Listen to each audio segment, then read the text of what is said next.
So there's an election in the United States, and now we finally have a competition between Kamala Harris and Donald Trump. And it's a very important election because it's going to give Americans access into two kinds of historical truths. Kamala is not really a pioneer in any way, shape, or form, other than the fact that she was boosted into different positions, and as a result, it can claim to be a kind of a pioneer on the surface. The problem is that in terms of her past as a DA, and honestly as anything she's ever done, she's been establishment to the core. And so this is going to be a problem because she has to differentiate herself from Donald Trump, who is also, at heart, an establishment candidate, even though it may not appear as obvious. Of course, he's a billionaire, so he is obviously vested in the status quo. So, what is really going to happen here is that since you have two elites going up against each other, Vance went to Yale, Trump went to Wharton, they're both Ivy Leaguers. In fact, I think depending on who the VP pick is, it looks like Kamala might be the only one who is not an Ivy Leaguer.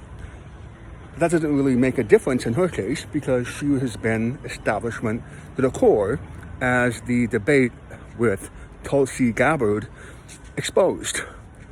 The real problem that Donald Trump has is that Kamala is fun. Now when you're up against establishment candidates, a lot of them are going to emphasize law and order. In this case, you're going to have Kamala, a former DA, literally used to be in a position where she was in charge of enforcing the law, in a sense, up against a real estate tycoon who also has, at heart, an interest, a vested interest, even more so, in enforcing the law. So in one sense, if you look at the United States as a racist corporation,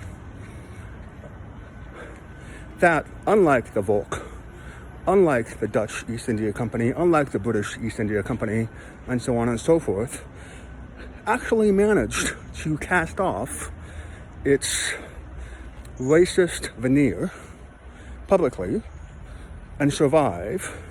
If you look at the United States as a racist corporation that survived, this is exactly where we'd be. On the one hand, you have a superficially diverse candidate against someone else who doesn't bother with any of that, simply says, we've got two old white guys, let's do it, both Ivy Leaguers. We believe that we established this country upon a certain set of principles, and we're proud of it. We're also very successful. You've got that dynamic going up against another dynamic that's similar, but fundamentally the same. When I call the United States the racist corporation that survived, I'm not trying to be controversial, but it's a fact. That's exactly what the United States is. And that's what every empire has been until they weren't.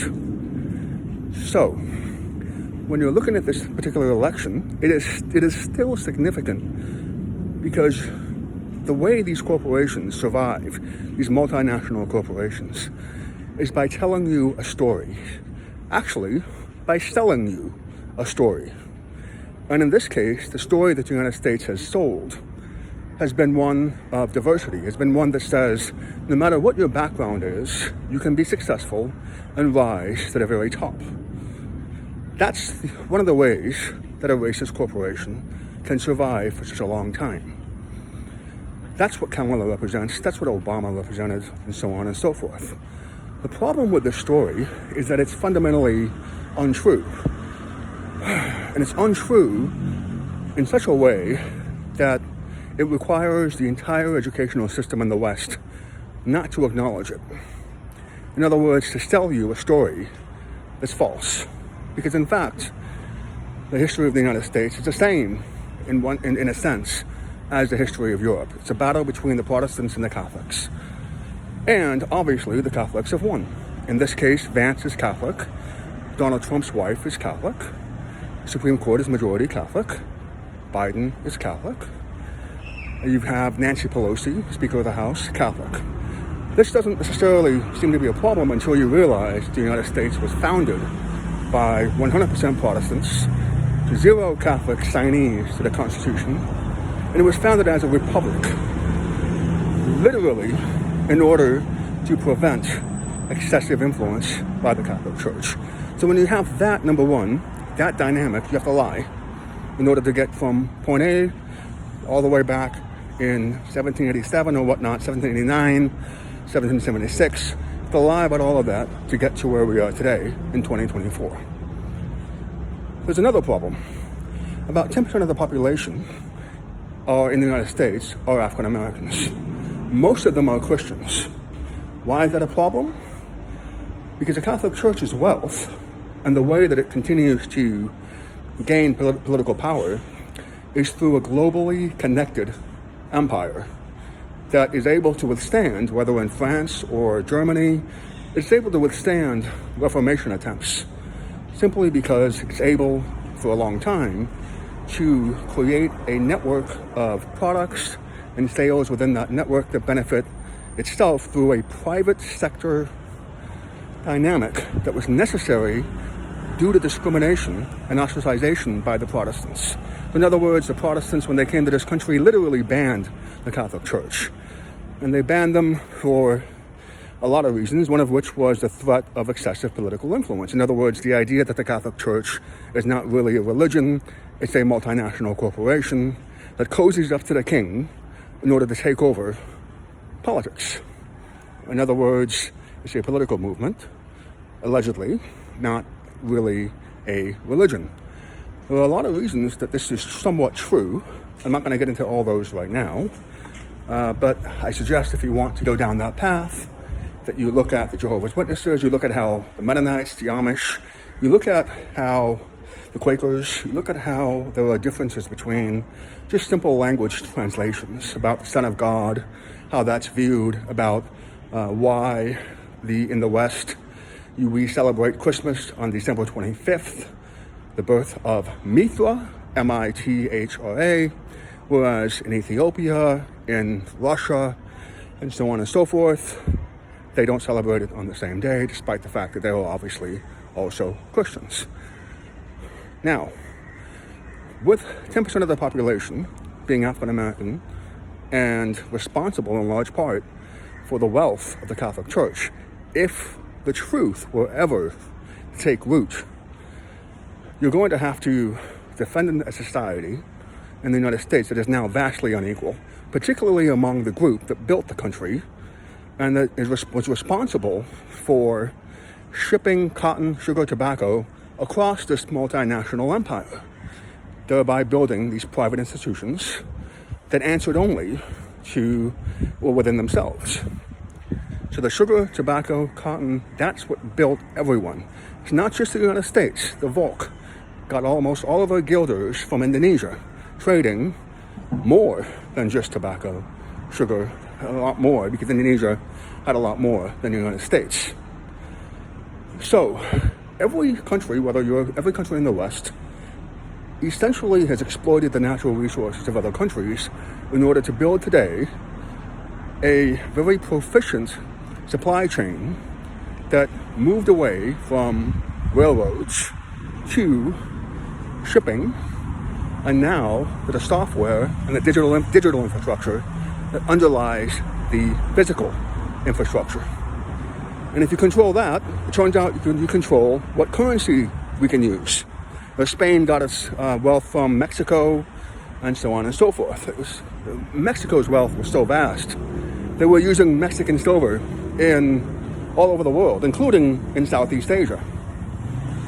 So if you look at the West as the beneficiary of immoral, exploitative, corporate practices that were only possible by denying the humanity and the equality of the people that they were exploiting on different levels, then you've got a problem.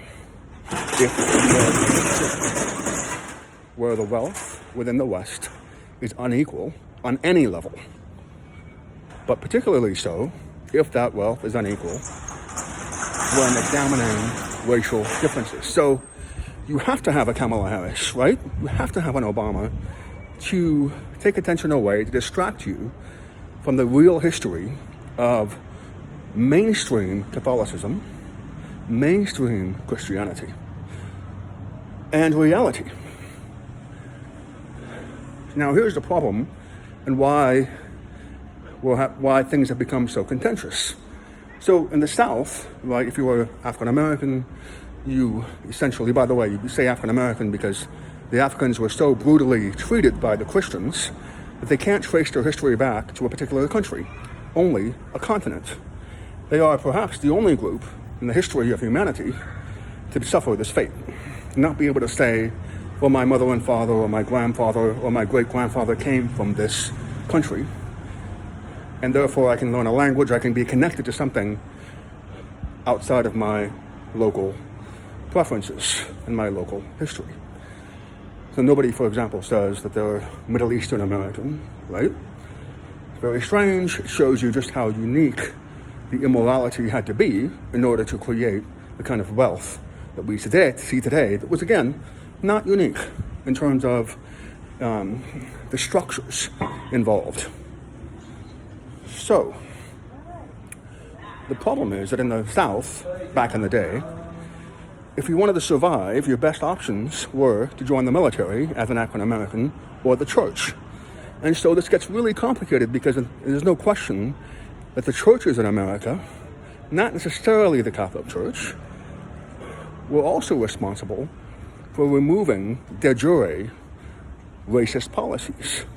Were also responsible for opening up the South, for giving voting rights, and so on and so forth, to previously disenfranchised people. Now, the fact of the matter is that everyone's got a conscience on some level, and so that conscience was awakened, particularly by the Vietnam War, which showed the dangers of overextending the empire.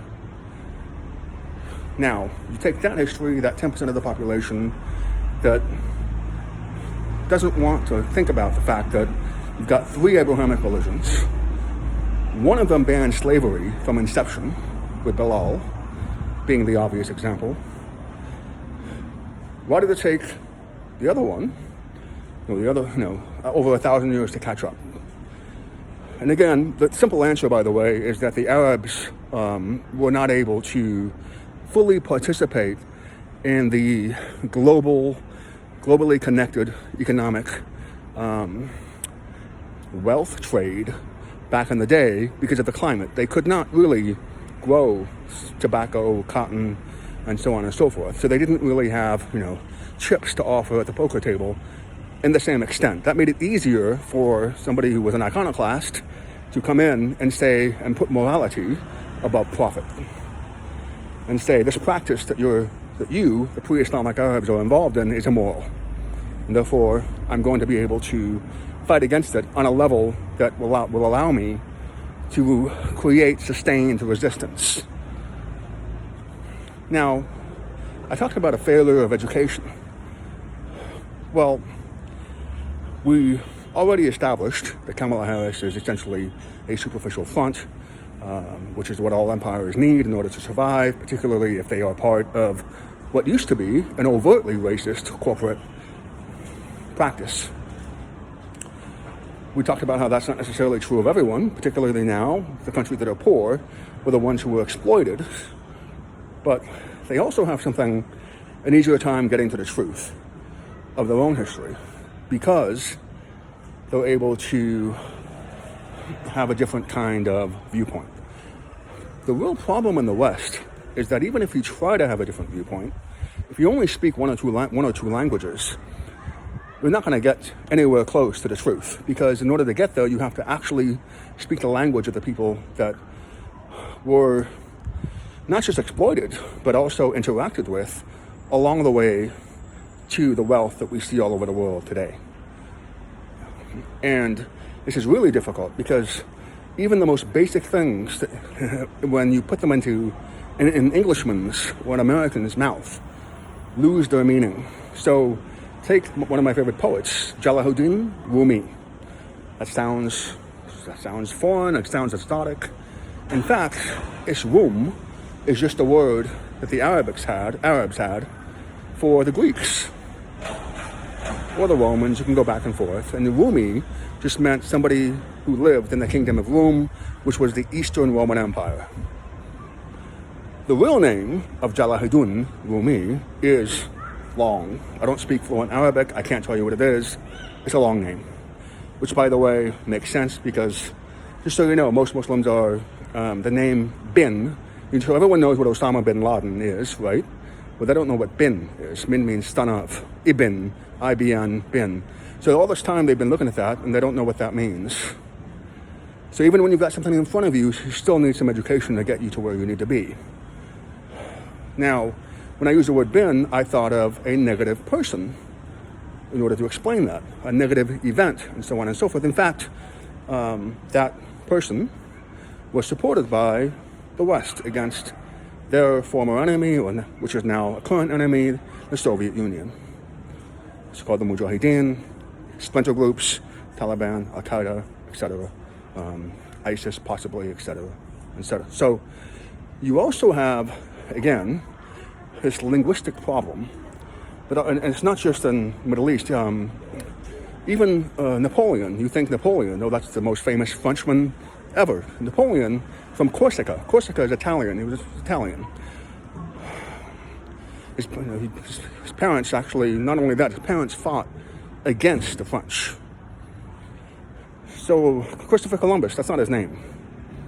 Colombo, I don't know if it's Italian, so I don't know exactly what it is either. I think it's Cristoforo Colombo, but it's probably different in the Dominican Republic, in Spain, and so on and so forth. It's everyone. I can, just off the top of my head, I'm just trying to think of a few more.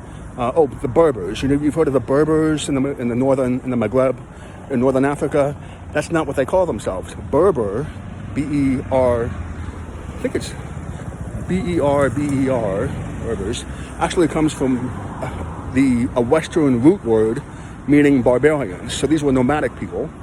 And when the Englishmen showed up, they saw a bunch of swarthy nomads and they decided to, call them, who knows.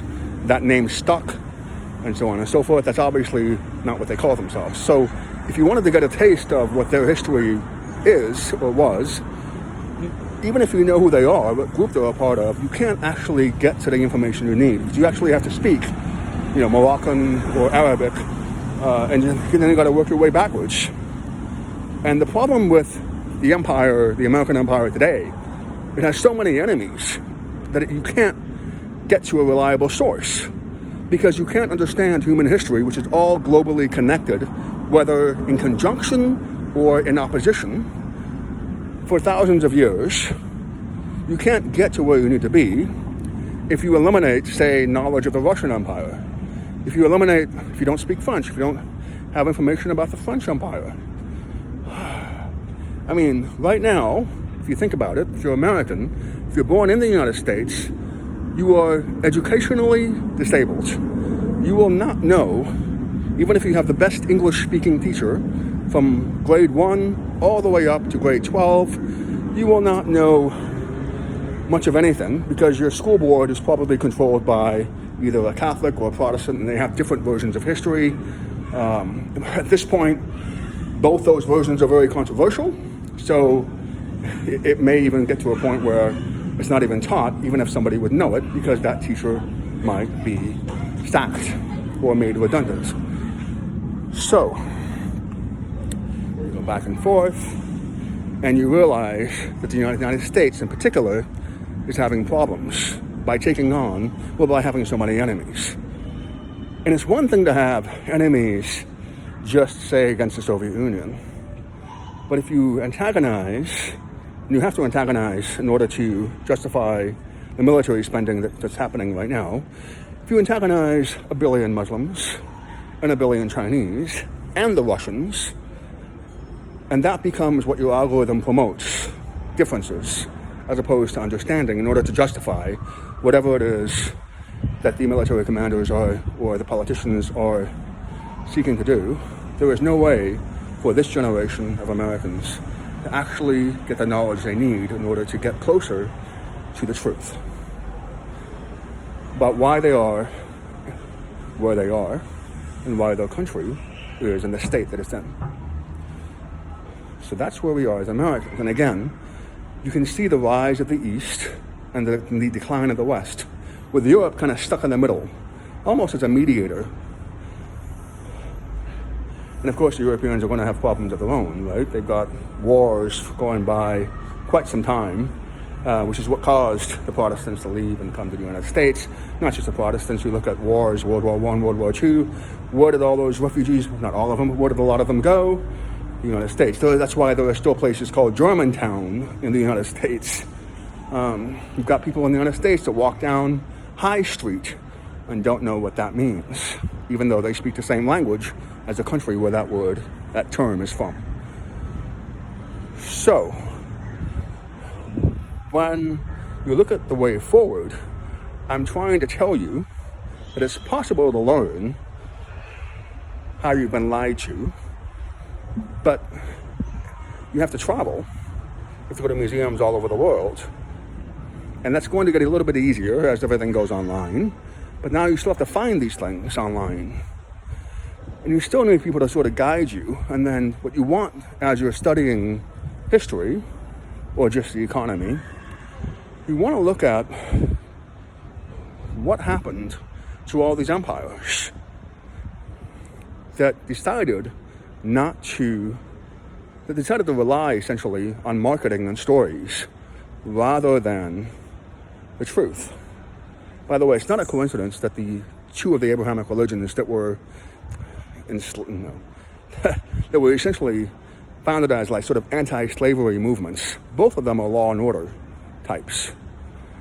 The one religion in between, that's not the law and order type, is a storytelling function, motif that's similar more to Buddhism and Eastern religions in terms of telling stories in order to teach morality. The problem with a story is if it's not grounded in the truth, it can go any which way. And that's where we are right now in the United States. We've gone any which way. We can't sort of get back to home base. We can't unravel all the threads that we've shot out against all of our enemies all over the world. And in particular, you look at the Likud-Hamas war right now, and that's going to be a very easy way for people to figure out which side they want to be on. In other words, now Spain, Norway, Ireland, they've already made their decision. They will be on the right side of history. The Americans will not be on the right side of history. They voted against Palestinian statehood. They will not be on the right side of history. So this political battle doesn't matter, because the one litmus test that is out there, we know the United States has already failed at. Europe will be the future of the West, because at least some of them are willing to break away from the empire's clutches and choose morality over this very fine-tuned, proficient economic supply chain that now depends on massive debt to keep going. And if you think about another problem, not just the truth, when you need trillions of dollars, right, to move away from railroads transporting products into, sea supplying products over the oceans, now you're moving into software and digital infrastructure. There's a problem because China is not using the same digital infrastructure. It's competing with the West, in fact. So this is different from the Soviet Union, which was using a land-based system, economic system. That's why almost all, except for Cuba, right, almost all the Soviet Union's proxies or satellites were nearby. And they still, by the way, couldn't manage to feed everyone. So it didn't perfect that supply chain. So you go back and forth, right? You look at what's happening all over the world. Is it really worth whatever $1 trillion, whether the next $1 trillion, to somehow upgrade its digital infrastructure system into whatever AI product or future that is being sold to us. I don't think so. I think the debt that we have is not necessarily going to create a better future. It's designed to cement the technological status quo, which favors the West, obviously. And if you look at what happened recently with Microsoft blue screen, with the LA County Superior Court being shut down and a ransomware attack, if you look at the airlines being halted in the West, all of that did not affect China. That's good. That's diversity also, by the way.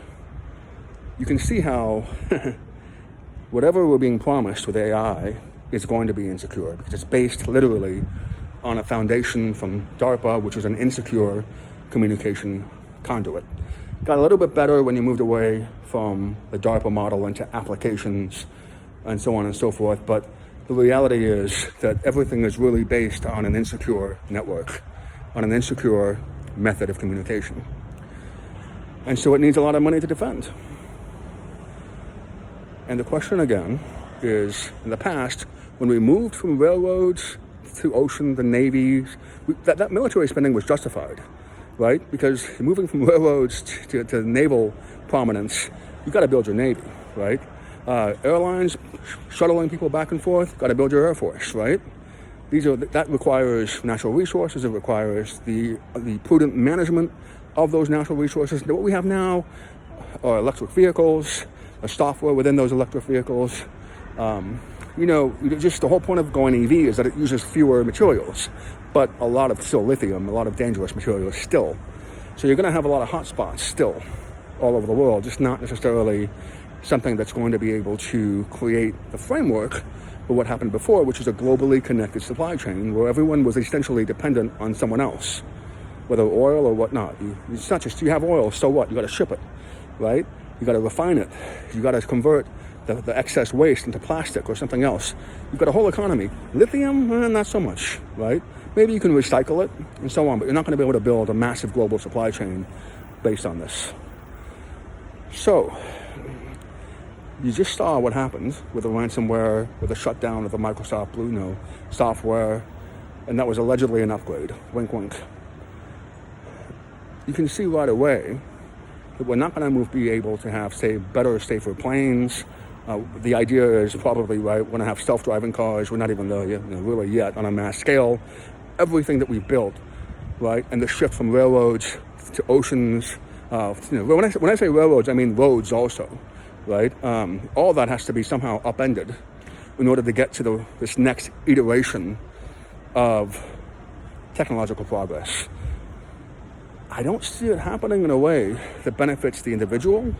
I see it happening in a way that benefits a few people, a few corporations, and whoever is going to be able to monopolize whatever limited natural resources are going to be available.